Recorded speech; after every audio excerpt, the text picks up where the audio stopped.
Most people have heard of dopamine, and we hear all the time now about dopamine hits. If you remember nothing else from this episode, please remember this, that when you experience something or you crave something really desirable, really exciting to you, very pleasurable, what happens afterwards is your baseline level of dopamine drops. Welcome back to my channel. If you're new here, my name is Brittany, aka the Peachy Investor, and today we're going to talk about how Andrew Huberman and understanding how dopamine plays a part in our reward center, our motivation, why we do the things we do, helped radically transform my trading and hopefully can help transform yours as well. So if you are maybe struggling, let's say that you've got a bad gambling addiction, or you'll win a few big trades and the next thing you know, you have no discipline one day and you just wipe all those gains away. That could have a lot to do with where your dopamine addiction lies in trading. And I'm going to talk about some ways that I was able to reframe that. First, let's go over what is dopamine, or basically what does it do for us. So we can get spikes in dopamine, and it's basically due to things that bring us pleasure. So let's say that you really like chocolate and you eat a big piece of chocolate cake. You're going to experience a heightened elevation of dopamine. Other things can bring that, just depending on what drives you, but it oftentimes drives our motivation as well. So when we're looking at trading, you might be able to automatically correlate, maybe you had a really big win one day and you felt that elevated level of happiness, that excitement, that adrenaline rush that comes from seeing those big gains on your phone. It's really, really exciting, and it will most likely boost your mood, but that's due to an increase in dopamine.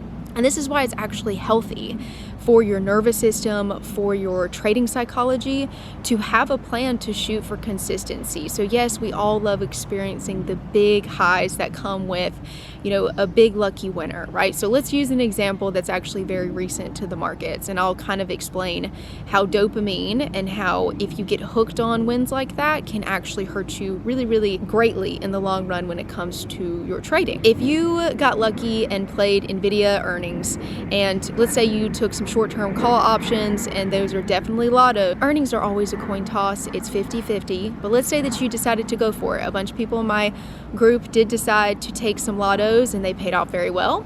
I mean, some people were experiencing 500+% gains on those calls. Once you experience something like that, the days to come, your dopamine is now going to be harder to reach that peak because you now have major baseline higher than it was before. So if we let's use this little chart here to help you visualize what I'm talking about. So let's use that NVIDIA example. Let's say that you took the NVIDIA calls and you had that big increase. So you woke up the next day, you're looking at your phone, you're just at an all-time high. Well, usually after a big increase like that, eventually you're going to come back down. You can only stay that elevated for so long. And often what happens is after that really, really big high, that really, really big, peak in dopamine from a big win, like NVIDIA calls, you are then just chasing that feeling because that feeling was so amazing. It reinvigorated you. It made you want to trade again. It made you excited for life. And you're basically chasing that feeling. And so when you get a big win like that, it's very hard to replicate those results. So that's what follows is the big crash. And the big crash can come from something like another big gamble. So you're taking those winnings from that big earner and you're trying to repeat the same process.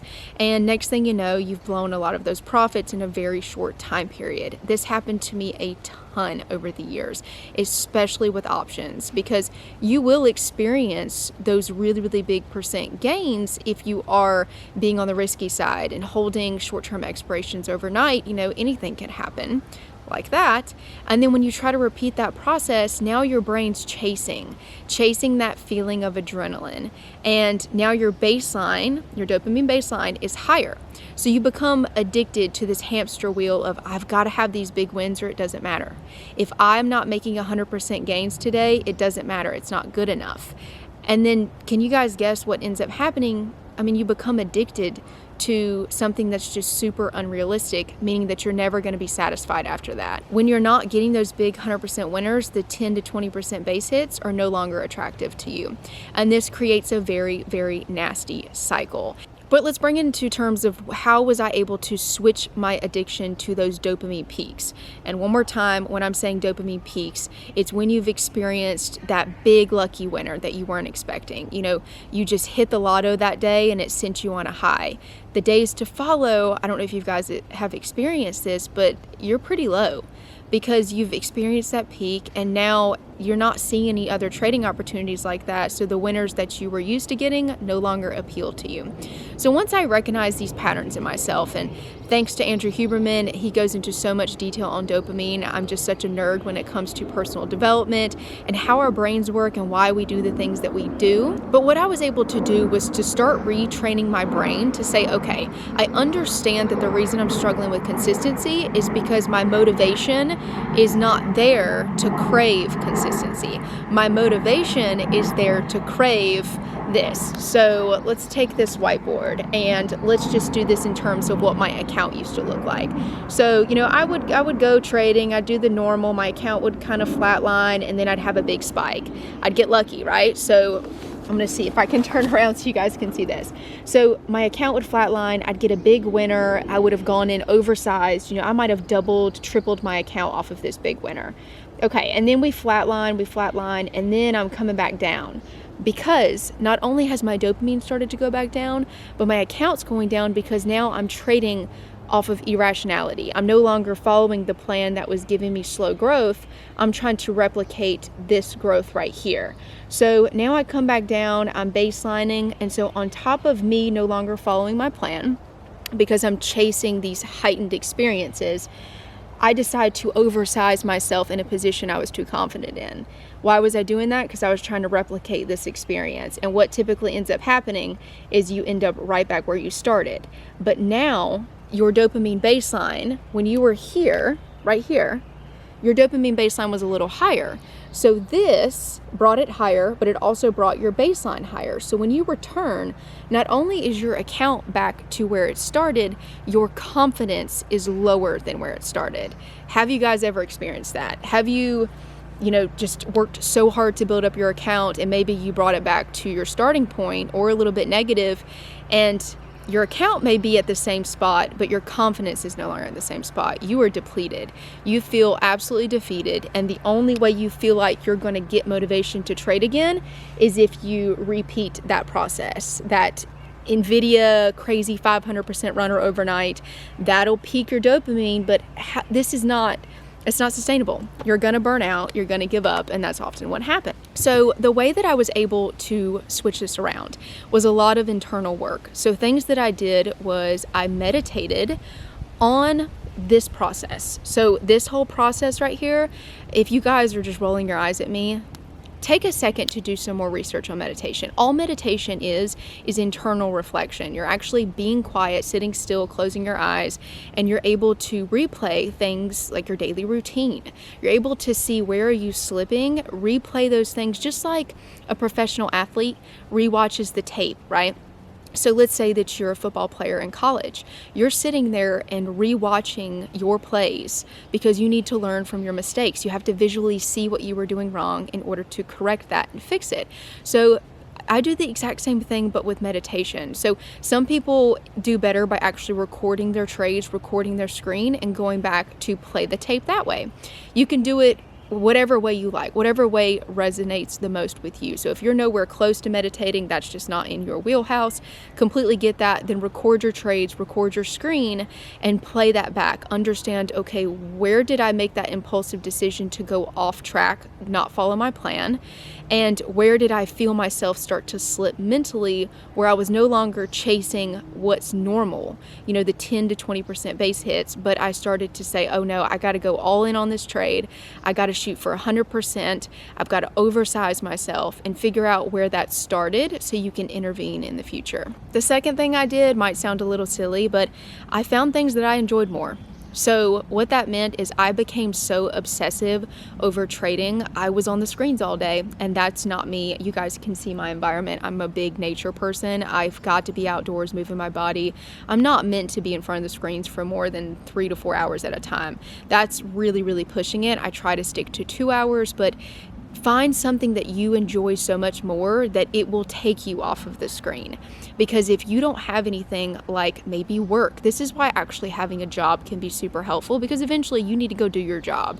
You can only spend so much time on the screens. But if you've got all day long to do nothing but obsess over that trading screen, and you don't have something like a gym routine or, a midday walk or kids to go take care of, a job to go do, anything to take your attention off the screens and prevent yourself from over trading, you're going to get hyper fixated and you're just going to blow any money that you made that morning. So over trading, figuring out how you can limit yourself to what feels good to you. When you start feeling burnt out, you've got to learn how to step away. And for me, that's definitely the 2-hour mark. So typically I'll trade from 10 a.m. to like around lunchtime and I'm done. And I used to come back at 2 o'clock and trade then. Nope, I have not been doing that. And I have seen such tremendous change in not only me and my psychology, my trading psychology, my mental health, but I've seen a great change in my profits. I definitely take into factor how much time did I spend on the screens that week to make the amount of money that I did.